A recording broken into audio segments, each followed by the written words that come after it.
¿Quién irriga el cordón lateral de la médula oblonga?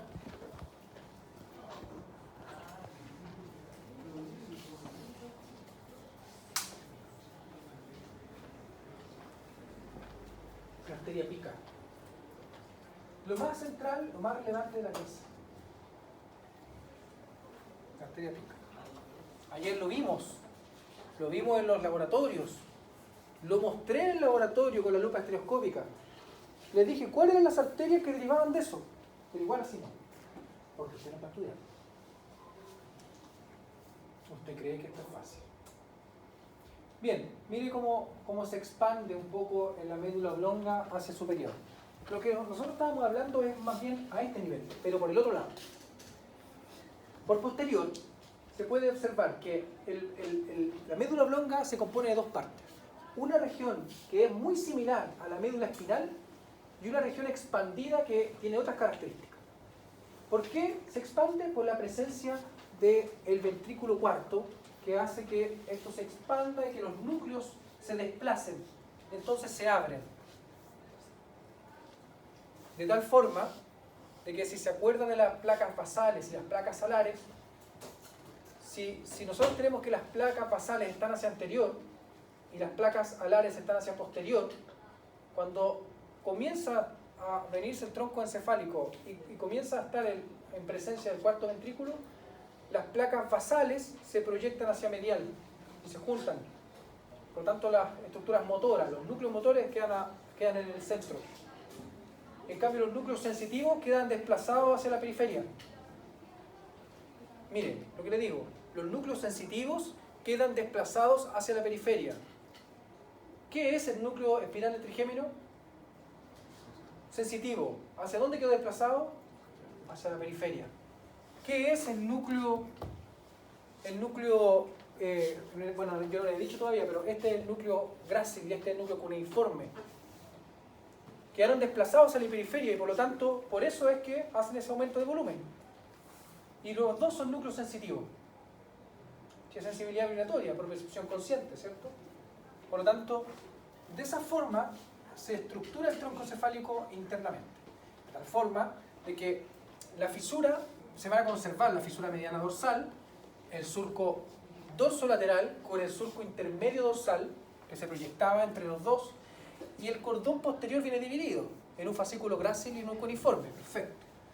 Una vez que se proyectan hacia la médula, después se incorporan con esos núcleos. Y hablamos de núcleo grácil, el medial, núcleo cuneiforme, el lateral. Entonces, en realidad es como si estuviéramos viendo en una médula oblonga por posterior, es como viéramos tres huevitos por posterior. Aquí, aquí y acá. Solamente que aquí no está bien dibujado. Es núcleo grácil, núcleo cuneiforme, núcleo espinal del trigémino. ¿Cuál es el menos visible? El núcleo espinal del trigémino. Tres núcleos entonces se proyectan en la periferia a nivel del extremo inferior del cuarto ventrículo o de la fosa romboidea. Pero miren, sobre el núcleo grácil y cuneiforme, las fibras blancas continúan. Esto es el núcleo grácil y cuneiforme. Estos se cruzan aquí. Se cruzan. Formando lo que nosotros habíamos dicho como fibras arciformes internas. Y finalmente dijimos que eso era la decusación sensitiva o lemnisco medial. De las vías que venían proyectadas así. Vienen proyectadas, ahí se decusan. Perfecto, y se decusan y después ascienden. Pero estas fibras blancas son periféricas y van hacia el cerebelo. Toda esta área que está sobre los núcleos, todo esto, se denomina pedúnculo cerebeloso inferior. Antiguamente se denominaba cuerpo rectiforme. Antiguamente cuerpo rectiforme, ahora pedúnculo cerebeloso inferior. ¿Por qué pedúnculo cerebeloso inferior? Porque esa área continúa y llega al cerebelo. ¿Y qué es lo que lleva? Las vías que se proyectan desde la médula espinal hacia el cerebelo. O sea, lo que nosotros decíamos como fascículos o tractos, dependiendo del que sea, pero espino cerebeloso. el espino cerebeloso ventral, el espino cerebeloso dorsal, o sea, la propiocepción inconsciente. También dijimos que la propiocepción inconsciente era cerebelosa, ¿cierto? Por lo tanto, esa propiocepción inconsciente va por aquí, a través del cuerpo restiforme o pedúnculo cerebeloso inferior. Bien.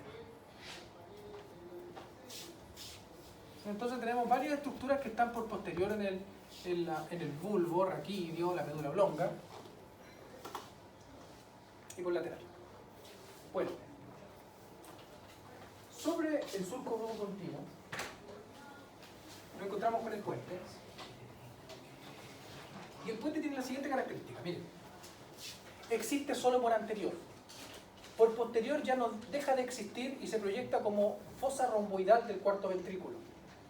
Cuando nosotros lo vemos por anterior, nos llama la atención una estructura central, un surco central, que se denomina surco basilar, que los antiguos anatomistas pensaban de que era definido por la arteria basilar, surco basilar.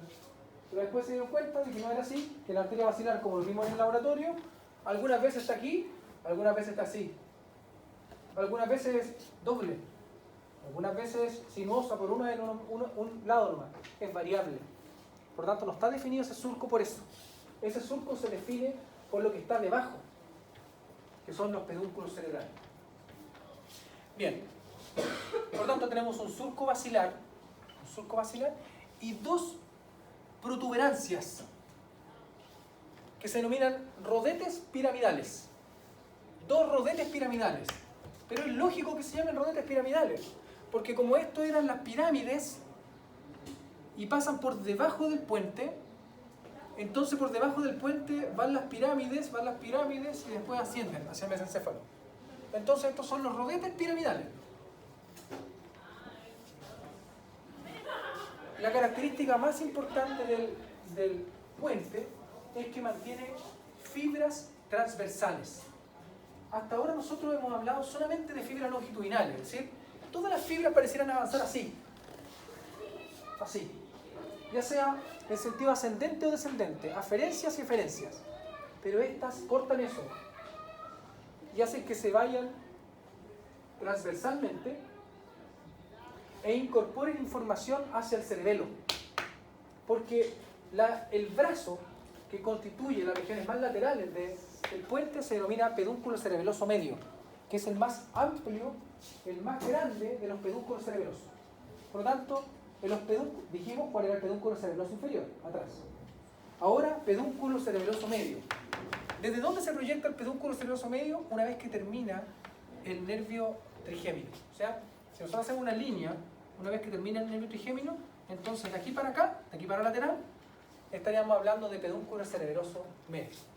Antes de eso, sigue siendo puente. Dijimos que puente se compone de un surco basilar y dos rodetes piramidales, y en el extremo más lateral se ubica el nervio trigémino entre entre el tercio superior y los 2 tercios inferiores del puente. O sea, está un poquito más orientado hacia superior.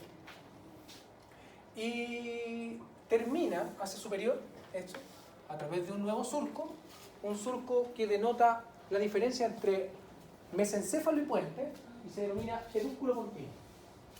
Surco pedúnculo pontino. Y el surco pedúnculo pontino está muy bien puesto el nombre porque las estructuras que usted ve ahí, esas se denominan pedúnculos cerebrales. Pedúnculos cerebrales.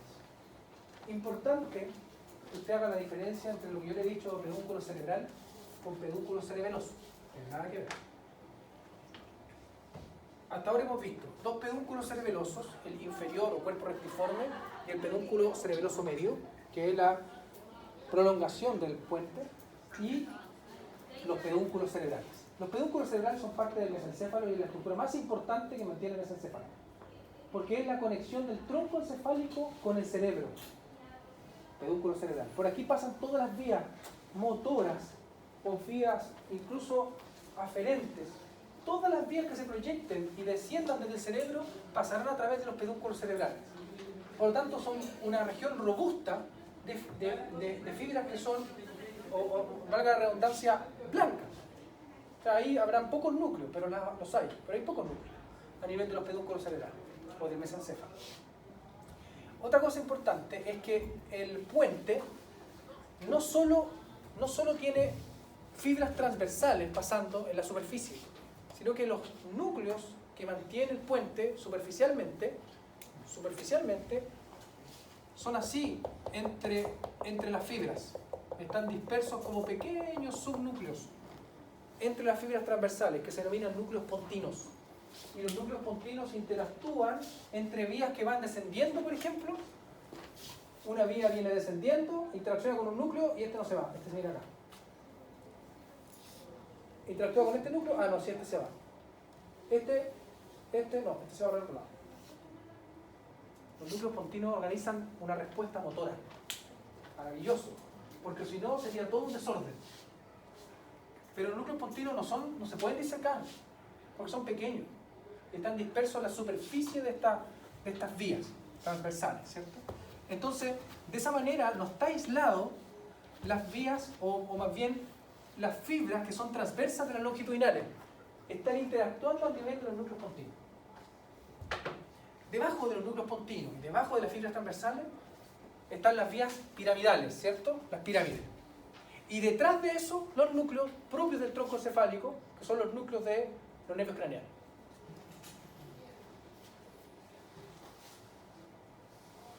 Ahí estamos viendo entonces la distribución de las vías que son, ¿cierto?, longitudinales allá, longitudinales pasan para abajo, y estas son transversales, ¿cierto?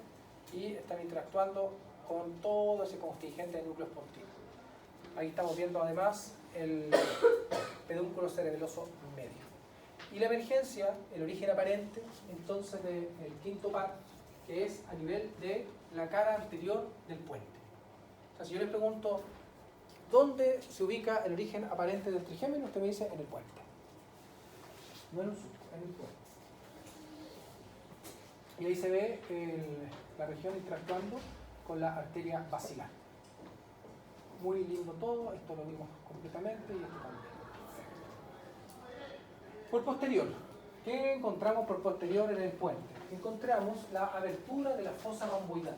O sea, el piso del cuarto ventrículo encefálico, que es esta cavidad que se va a formar para la fabricación, ¿cierto?, de líquido cerebroespinal, y que mantiene también plexos corvidios pegaditos al techo, mantiene un conjunto de estructuras muy importantes en su piso. Pues lo importante ahora es decir que esto se denomina la fosa romboidal, y que además lateralmente a la fosa romboidal se conforman y se pueden estructurar los tres pedúnculos, los tres grandes caminos que tiene el cerebelo, o que van hacia el cerebelo.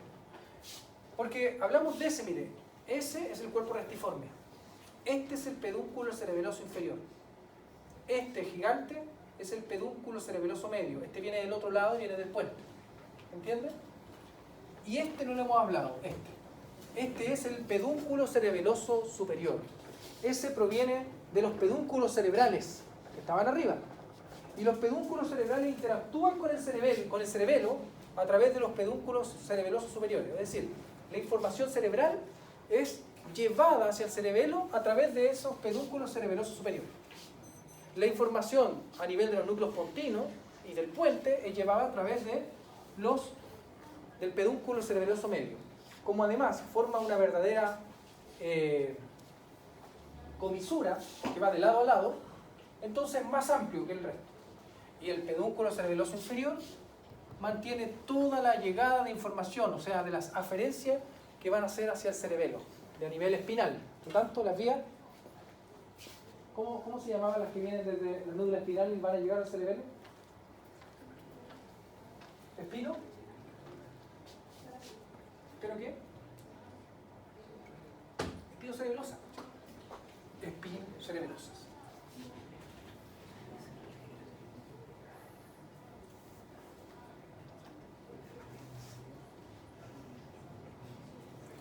Esto es lo que estábamos hablando en relación al mesencéfalo, pero en relación al tronco encefálico como característica general.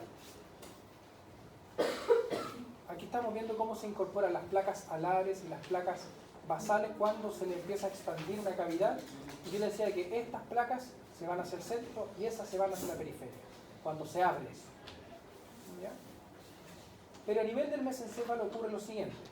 nosotros hemos hablado de esta parte verde, que son los pedúnculos cerebrales, que son estas áreas expandidas, ¿cierto?, que van a estar por anterior. Pero en la región posterior va a haber otro tejido que es parte del tegmento, del tronco del encéfalo, y por lo tanto ahí se van a ubicar los núcleos, ahí se van a organizar los núcleos.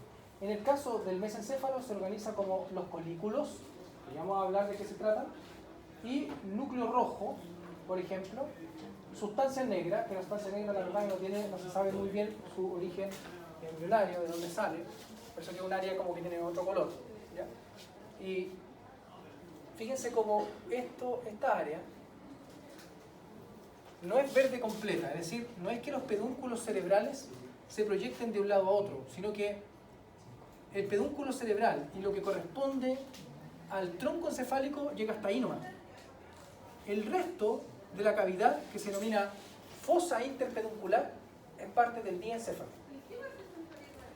El nervio oculomotor se proyecta desde aquí. Algunos textos dicen se proyecta de la fosa interpeduncular, pero eso no puede ser, porque el nervio oculomotor no es diencefálico. El nervio oculomotor es del tronco del encéfalo, es del mesencéfalo. Por lo tanto, se origina del margen más medial del pedúnculo cerebral, a nivel de la fosa interpeduncular. Eso es lo que le estoy diciendo. El mesencéfalo se proyecta desde el surco pedúnculo pontino hasta esta región, que es el tracto óptico. Es decir, el tracto óptico es el límite más superior del mesencéfalo, pero el mesencéfalo solamente esta área y esta área. Lo que está en el centro es parte del diencéfalo. Es decir, los cuerpos mamilares, el infundíbulo, el tuber cinerum, o lo que corresponde a la sustancia perforada posterior, o la misma fosa interpeduncular, que sería toda esta fosa interpeduncular, es parte del diencéfalo. El oculomotor, su origen aparente, lo alcanza por medial al pedúnculo cerebral, a nivel de la fosa interpeduncular. Obviamente la fosa interpeduncular significa que está entre los pedúnculos. Nosotros hablamos que estos son los pedúnculos cerebrales. Perfecto, ahí estamos más o menos bien. El tronco encefálico lo tenemos bien diseñado periféricamente y solamente nos está faltando a nivel mesencefálico por posterior. El mesencéfalo por posterior tiene la siguiente estructura. Lo que más llama la atención es esta lámina, que se denomina, antiguamente se llamaba lámina cuadrigémina, ahora se denomina lámina tectoria, porque es parte del techo o texto. Y cada una de las estructuras que antes se denominaban tubérculos cuadrigéminos, estos, ahora se llaman colículos. Colículos superiores, dos colículos superiores y dos colículos inferiores son la estructura de esta región que se denomina tectum. Y mantienen un surco que se denomina surco cruciforme, delimitando los colículos. Los dos colículos superiores son núcleos de relevo de información visual, son sensitivos. Y los colículos inferiores de auditivo. ¿Se acuerdan que la neurona segunda, que se iba a proyectar hacia la tercera neurona de la vía auditiva, llegaba hacia los colículos inferiores? Ahí lo habíamos designado nosotros cuando hablamos de vía auditiva. Por lo tanto, colículo inferior auditivo, colículos superiores son núcleos de relevo de información visual. Sobre esto se proyecta esta glándula, que es la glándula pineal, que no es del mesencéfalo, pero la fosa donde se proyecta, sí.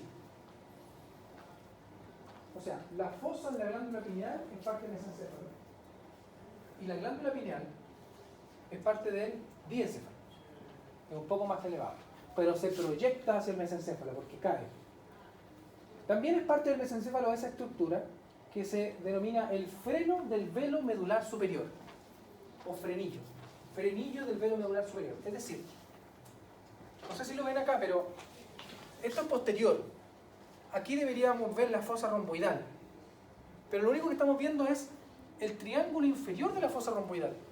El triángulo superior está cubierto por un techo. Ese techo lo proporciona en su origen ese frenillo. Es el freno del velo medular superior que nace de la lámina tectoria y que es parte del mesencéfalo. Y que finalmente va a conformar parte del techo del cuarto ventrículo encefálico. De hecho, esa estructura es parte del cerebelo.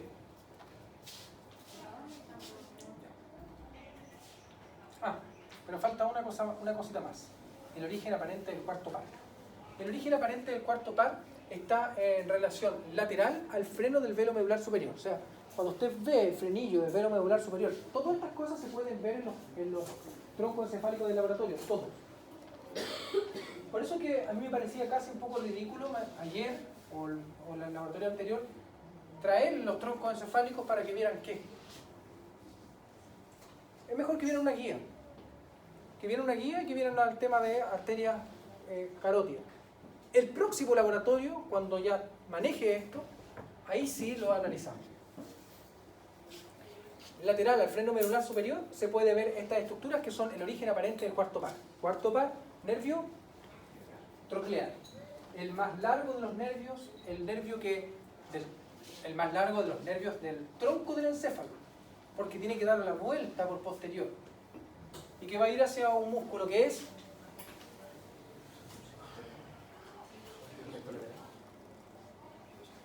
el oblicuo superior del ojo. El oblicuo superior del ojo. También es parte entonces del mesencéfalo. En el mesencéfalo tenemos el origen aparente del tercero y tenemos el origen aparente del cuarto par.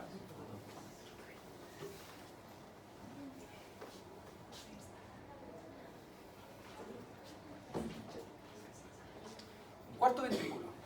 Una vez que hemos diseñado el tronco del encéfalo por anterior, por posterior y por lateral, veremos que la fosa romboidal y el piso del cuarto ventrículo encefálico se conforma a nivel del puente. No es que esté el puente aquí, el puente está por el otro lado. Está al nivel del puente y está al nivel de la médula oblonga.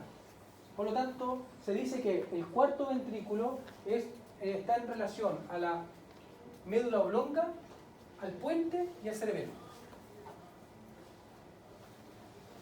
El piso del cuarto ventrículo tiene bastantes estructuras importantes, porque miren, en la fisura que se ubica por posterior es la proyección de la fisura mediana dorsal de la médula oblonga, que finalmente se topa con un área donde pasan fibras y que se denomina ovex.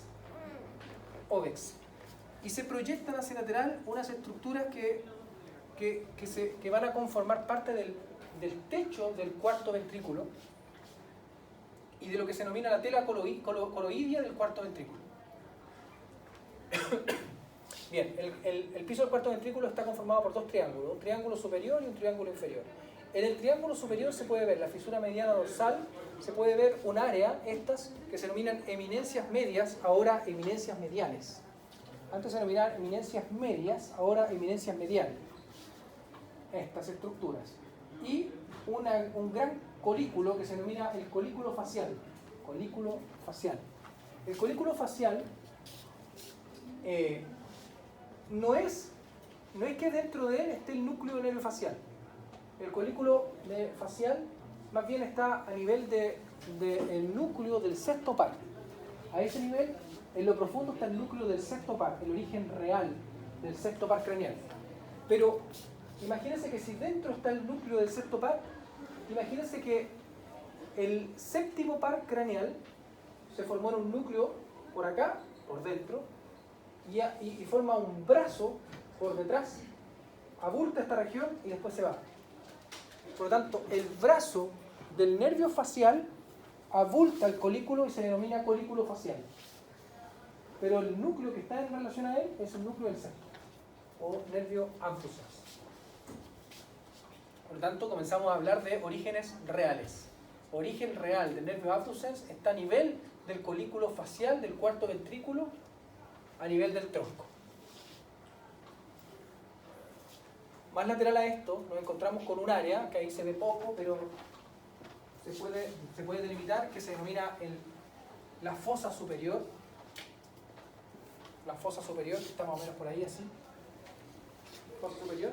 Y más superior a eso, una estructura de 5 capitas de células adrenérgicas que se denomina el locus ceruleus.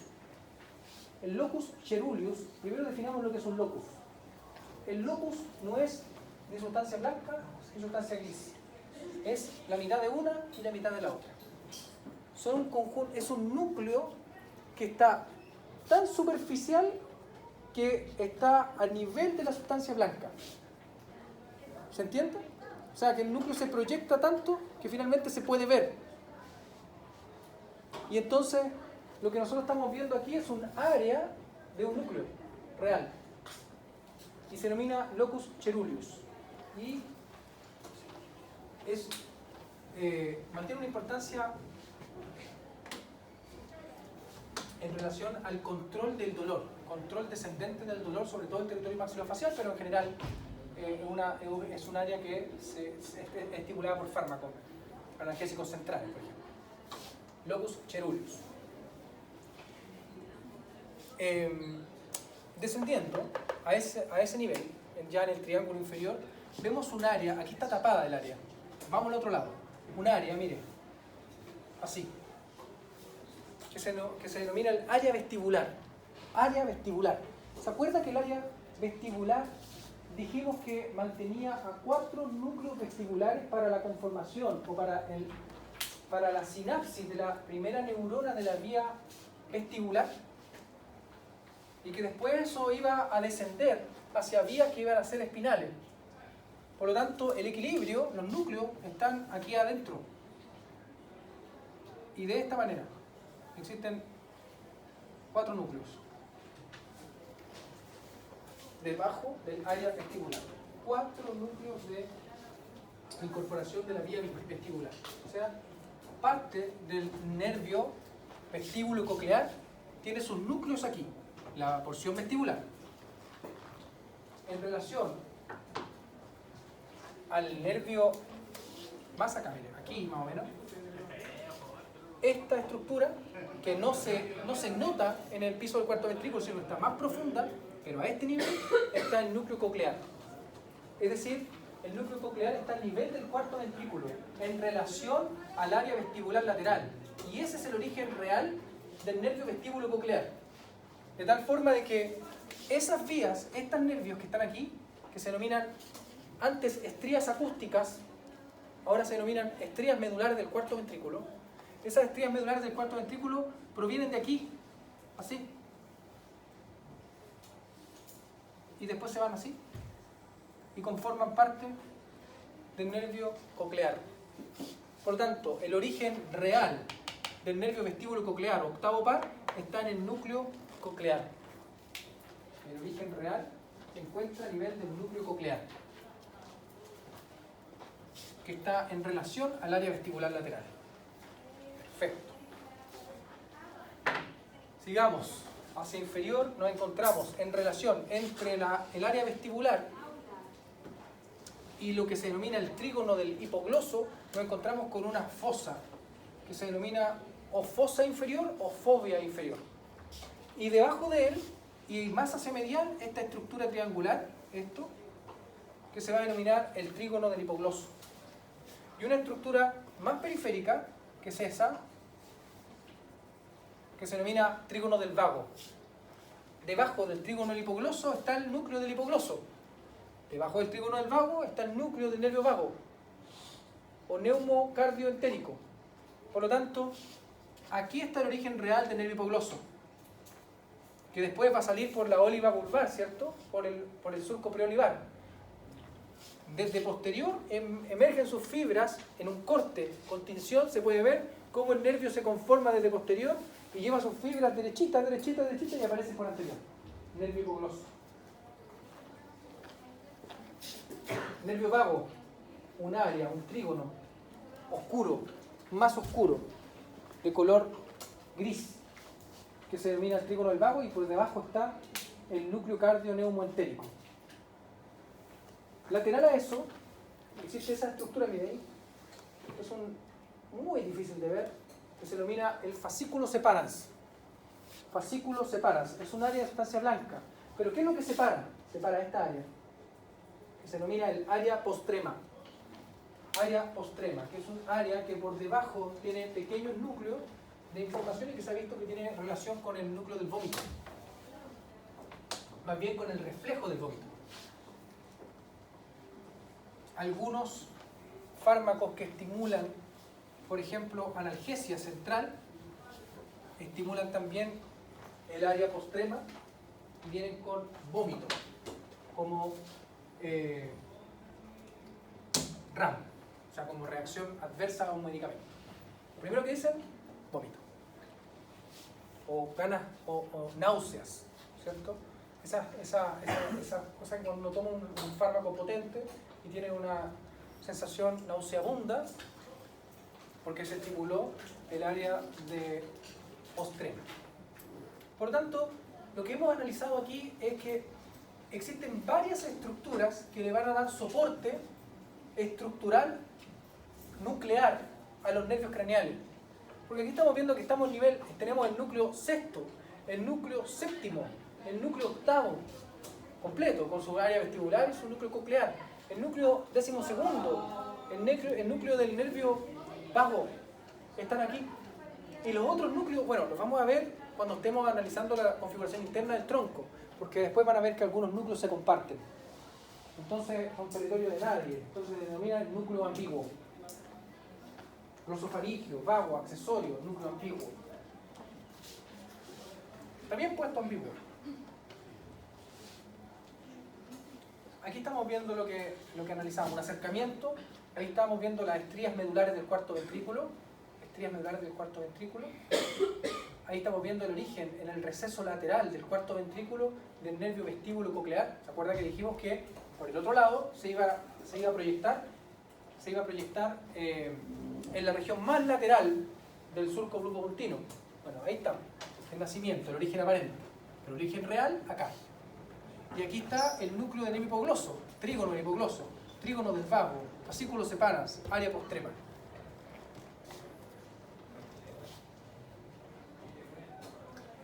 Pero este piso del cuarto ventrículo es solamente el efecto de haber sacado el cerebelo. Es decir, si nosotros tenemos un tronco cefálico en la mano y tiene el cerebelo, usted no va a ver nada de lo que nosotros estamos hablando. Porque lo que nosotros tenemos que hacer es extraer el cerebelo y extraer el techo del cuarto ventrículo, que es un techo de dos aguas. Dijimos que esto estaba inclinado, ¿cierto? En 55 grados. Un agua es la porción superior que deriva del velo medular superior, o lo que se denomina el velo medular superior. Y otra agua es la tela coroidea, que es el velo medular inferior.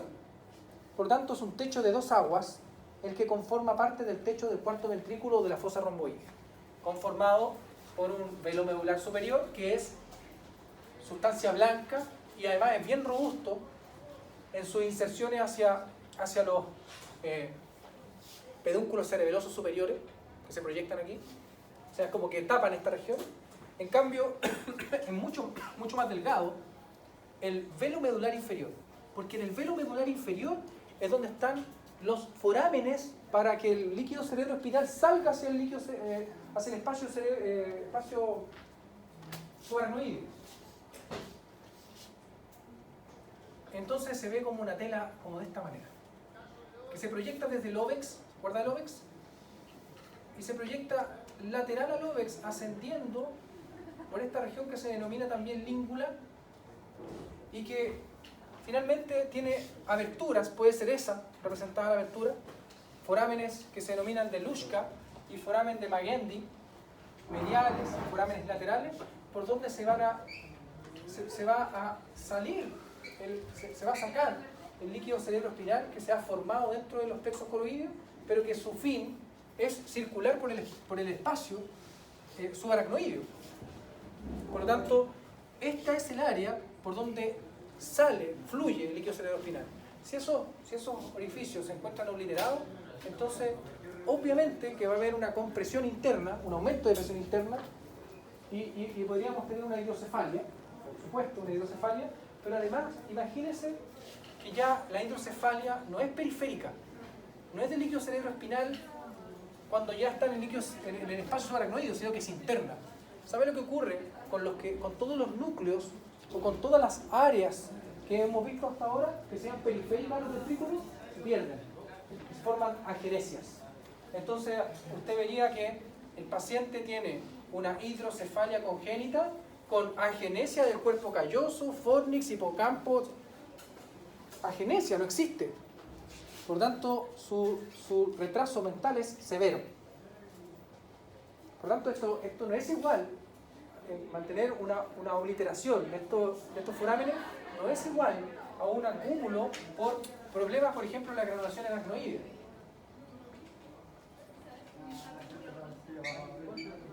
Ahí se puede ver entonces un cuarto ventrículo con un nivel por este lado, solo el piso, el cuarto ventrículo, y por este lado el techo que está dado por el cerebelo, el velo medular superior y el velo medular inferior. Hasta aquí vamos a llegar hoy día, chiquillos, y hasta aquí llega la prueba. Estos son los contenidos de la primera prueba teórica.